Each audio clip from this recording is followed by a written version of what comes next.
Café, forró e notícia. Política de A a Z. Política de A a Z. Chegando aqui no seu rádio, olha só.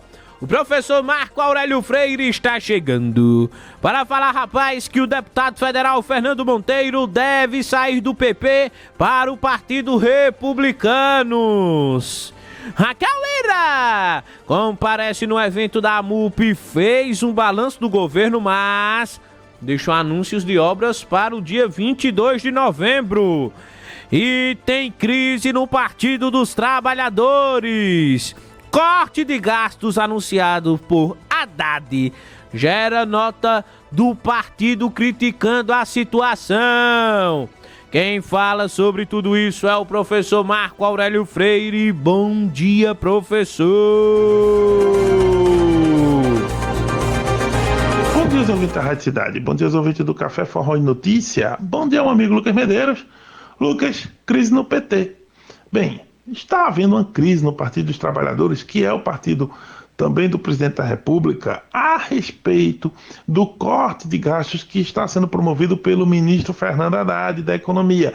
Também é um ministro petista. E isso por quê? Porque o governo está sendo pressionado a reduzir o déficit público e equilibrar as contas públicas, a questão da receita e da despesa.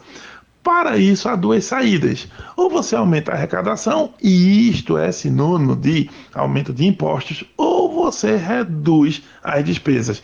Mas a pergunta que não quer calar é: reduzir por onde? Onde a gente corta? Pois bem, o Fernando Haddad já chamou alguns ministros para conversar, entre eles o da Educação, a ministra da Saúde, o ministro do Trabalho, do Desenvolvimento Humano e Combate à Fome e também o ministro da Previdência Social. E a detalhe é que está sendo discutido se vai cortar um pouco do BPC, que é o benefício de prestação continuada, se vai cortar seguro-desemprego em alguma medida. Enfim, a situação é essa, e foi isso que gerou uma ira dentro do Partido dos Trabalhadores.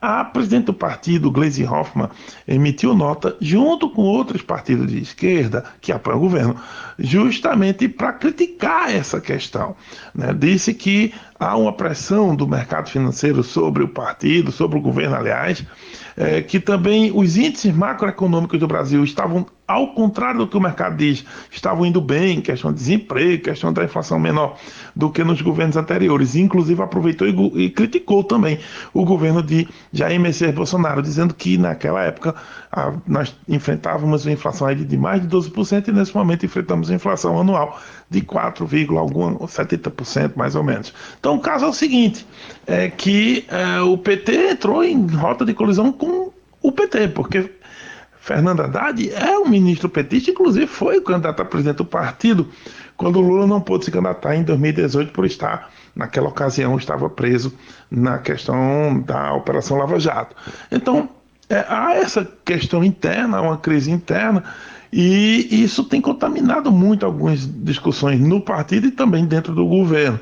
De todo modo, o Fernando Haddad, para fazer esse corte de gastos, já adiou, porque vai conversar ainda amanhã e com o Lula também, com mais um ministério que não foi anunciado qual era.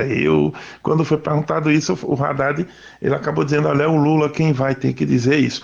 Mas o ponto é que o Fernando Haddad tenta encontrar um ponto de apoio, né? Tenta encontrar aí como fazer esse caminho. De qualquer modo, juridicamente, o caminho é o seguinte: o que o Fernando Haddad vai propor é uma PEC, que é um projeto de emenda constitucional, e um projeto de lei complementar. E tem um ponto aqui que é bom lembrar: uma PEC só é aprovada com 60% dos votos da Câmara, 308 deputados, e 60% dos votos do Senado, 49 senadores.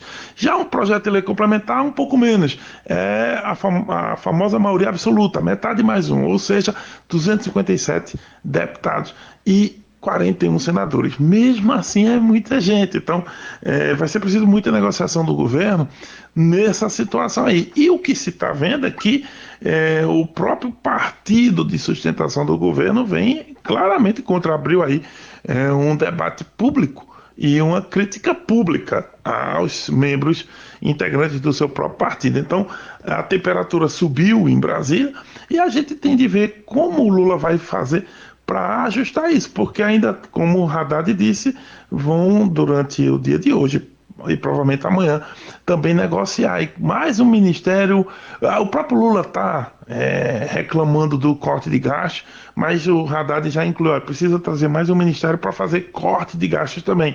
Quem andou reclamando foi o ministro do Trabalho e o ministro da Previdência Social. Reclamaram também que se houvesse corte de gastos nas suas respectivas áreas, eles poderiam até sair do governo. Então, é uma crise e vamos ver como ela vai ser administrada aí pelo Lula e também pelo próprio PT. Mas aí, a conferir.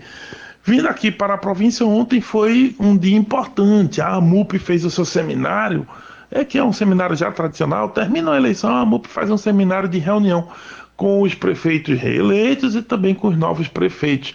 E esse seminário reuniu muita gente aí, reuniu quase a totalidade dos prefeitos do estado, foi feito em Gravatá e teve a participação da governadora Raquel Lira. Inclusive havia muita expectativa dela anunciar alguma coisa mais efetiva, digamos assim, algum anúncio de obras mesmo. Os prefeitos estavam esperando obras, dinheiro investido nos seus municípios, mas ainda não viram tudo isso não. A governadora fez uma fala reconhecendo ali a dificuldade de governo, mas também mostrando o que tinha sido feito, isso é uma espécie de balanço dos últimos 2 anos do governo dela, um desenho geral do governo dela, mas dia 22 ela disse que vai ter uma reunião também, aí é uma reunião dela com os prefeitos e muito provavelmente serão aí sim anunciados investimentos, que é tudo que os prefeitos querem ouvir. Todos os prefeitos em geral estavam ansiosos por anúncios que digam respeito a obras e investimentos diretos nos seus respectivos municípios. Por exemplo, questões de água, questão de saneamento básico, investimento de saúde, transporte escolar e educação como um todo, e aí vai uma série de investimentos que estão sendo muito aguardados mesmo pelos prefeitos. Por quê? Porque os municípios têm em geral, muita dificuldade de arrecadação própria, pelo menos a maioria dos municípios. Por exemplo, Caruaru não é o caso, mas cidades menores têm dificuldade sim em ter impostos, produzir, ter produção própria, grandes empresas, enfim, acaba tendo uma necessidade maior dos fundos de participação municipal e, portanto, também acabam precisando muito mais do governo do estado. E é por isso que a ansiedade bate no teto, mas eles estão aí aguardando para o dia 22, que é o que a governadora tem a dizer para todos eles. E, por fim, uma mudança partidária importante está para ocorrer.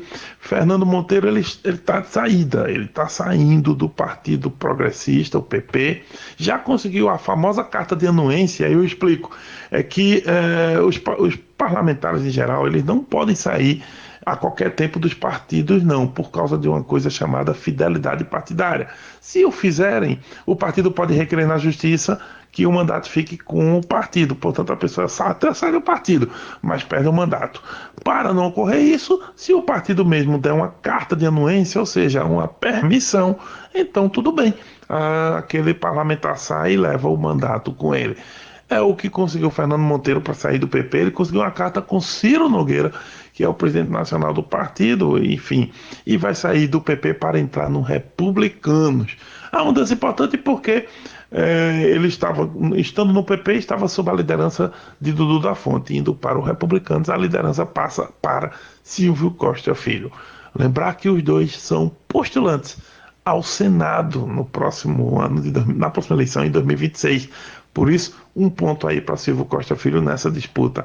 E vamos ver como é que vai se dar, enfim, a chegada de Fernando Monteiro ao grupo do Silvio Costa Filho e também, por tabela, ao grupo de João Campos. Mas aí, a conferir, a gente volta amanhã com mais comentários, se Deus quiser.